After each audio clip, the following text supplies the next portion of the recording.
নির্বাচন কমিশনের পাশে দাঁড়িয়ে এবার রাহুল গান্ধীকে খোলা চিঠি দিয়েছেন কার্যত বিচারকরা। অবসরপ্রাপ্ত বিচারক যে তালিকায় রয়েছে 10 জন এবং 16 কূটনীতিবিদ চিঠি দিচ্ছেন। 133 জন প্রাক্তন সেনা অফিসাররাও খোলা চিঠিতে স্বাক্ষর করেছেন বলে জানা গেছে। বিস্তারিত যাব, সঙ্গে যুক্ত হয়েছে প্রতিনিধি শেখ মনিরুল। কি জানতে পারছো? দেখো, রাহুল গান্ধীকে এবার খোলা চিঠি লিখতে চলেছেন প্রায় 272 জন তোমার বুদ্ধিজীবী।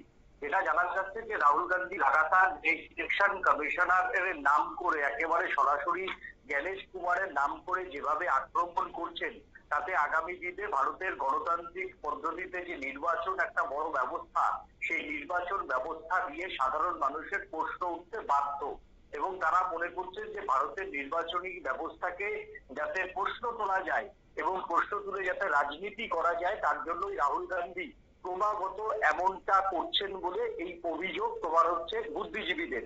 এই জন্য রাহুল গান্ধী যাতে এই কাজ থেকে বিরত থাকে এবং যে ইলেকশন কমিশনের নাম করে যেভাবে তোমার সমালোচনা করছেন, সেটা পছন্দ করছেন না ভারতের একাংশের বুদ্ধিজীবীরা। তাদের মত তার ইলেকশন কমিশনের কাজে সমালোচনা থাকতেই পারে, কিন্তু সেটা তার যে শব্দ চয়ন, সেই শব্দ চয়নে তার আরো বেশি যত্নশীল হওয়া উচিত। কাউকে পার্সোনালি অ্যাটাক করা উচিত না বলেও কিন্তু জানাচ্ছেন বুদ্ধিজীবীরা। এবার আমি আসি এই যে খোলা চিঠি, সেই খোলা চিঠিতে কতজন তোমার বুদ্ধিজীবী স্বাক্ষর করেছে। যেটা জানা যাচ্ছে যে সুপ্রিম কোর্ট এবং হাইকোর্ট মিলিয়ে মোট 10 জন প্রাক্তন বিচারপতি এই তোমার যে 10 জন বিচারপতি এই গণচিঠিতে স্বাক্ষর করেছে বা খোলা চিঠিতে স্বাক্ষর করেছে। এছাড়াও 16 জন তোমার কূটনীতিবিদ, তারা প্রাক্তন কূটনীতিবিদ অবশ্যই, সেই 16 জন প্রাক্তন কূটনীতিবিদ তারা এই খোলা চিঠিতে স্বাক্ষর করেছে। 133 জন তোমার প্রাক্তন সেনা আধিকারিক, তারা রাহুল গান্ধীর বিরুদ্ধে এই খোলা চিঠিতে স্বাক্ষর করেছে। এইরকম ভাবে সমাজের সর্বস্তর থেকে মোট 172 জন তোমার স্বাক্ষর করেছে। এই খোলা চিঠির এই যে খোলা চিঠি বা এই যে মঞ্চ, সেই মঞ্চে তোমার নেতৃত্ব দিচ্ছেন প্রাক্তন জম্মু কাশ্মীরের ডিজিপি এসপি ভাইট, তিনি প্রাক্তন জম্মু কাশ্মীরের ডিজিপি।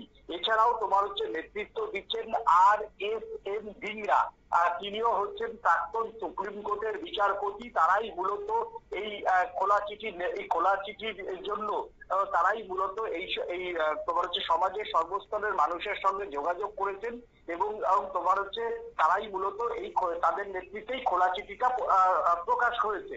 এবং যেটা জানা যাচ্ছে যে রাহুল গান্ধী যদি আগামী দিনে পার্সোনালি অ্যাটাক না কমান আমলাদের উপর, তাহলে আগামী দিনে তারা এই মঞ্চ থেকে সমাজের বিভিন্ন স্তরের মানুষকে নিয়ে বিভিন্ন সভা, অরাজনৈতিক সভা এবং তোমার অরাজনৈতিক ভাবে বিভিন্ন গোটা ভারতবর্ষ জুড়ে সেমিনার করবে। অর্থাৎ রাহুল গান্ধী ইলেকশন কমিশনার জ্ঞানেশ কুমার এবং পাশাপাশি বেশ কয়েকজন শীর্ষস্তরীয় আমলাকে নামে যেভাবে নাম ধরে ধরে তাদের সঙ্গে বিজেপির সংযোগ নিয়ে তোমার সরব হচ্ছে, সেই জায়গাতে মূলত এই বুদ্ধিজীবীদের আপত্তি।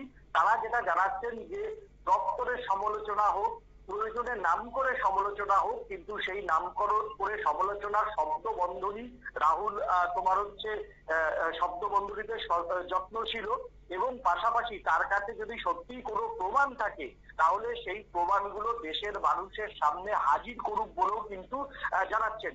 এবং পাশাপাশি তারা বিশেষ করে তোমার প্রাক্তন সুপ্রিম কোর্টের বিচারপতি RSN ধিংরা, তিনি জানাচ্ছেন যে তিনি আদালতে এফিডেভিট করে, সুপ্রিম কোর্টে বা যে কোনো হাইকোর্টে আদালতে এফিডেভিট করে তার যে অভিযোগগুলো রয়েছে, সেই এফিডেভিট করে কেন তিনি মামলা করছেন না, PLI ফাইল করছেন না।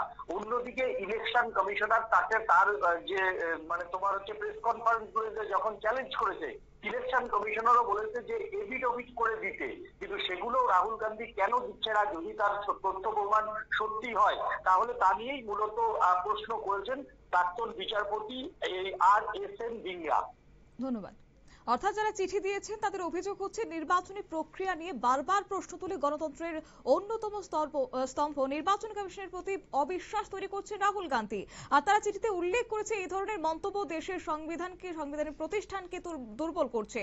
আর সেক্ষেত্রে চিঠিদাতারা দাবি করেছেন যে নির্বাচন কমিশন নিরপেক্ষভাবেই কাজ করছে এবং রাজনৈতিক স্বার্থে তার ভাবমূর্তি ক্ষুণ্ণ করা উচিত নয়। আর এই চিঠি সামনে আসতেই রাজনৈতিক মহলে শুরু হয়েছে গুঞ্জন, যদিও কংগ্রেসের পক্ষ থেকে এখনো পর্যন্ত পাল্টা প্রতিক্রিয়া ব্যক্ত করা হয়নি। নিয়ে নিশ্চিত ছোট্ট একটি বিজ্ঞাপন বিরতির সঙ্গে থাকুন।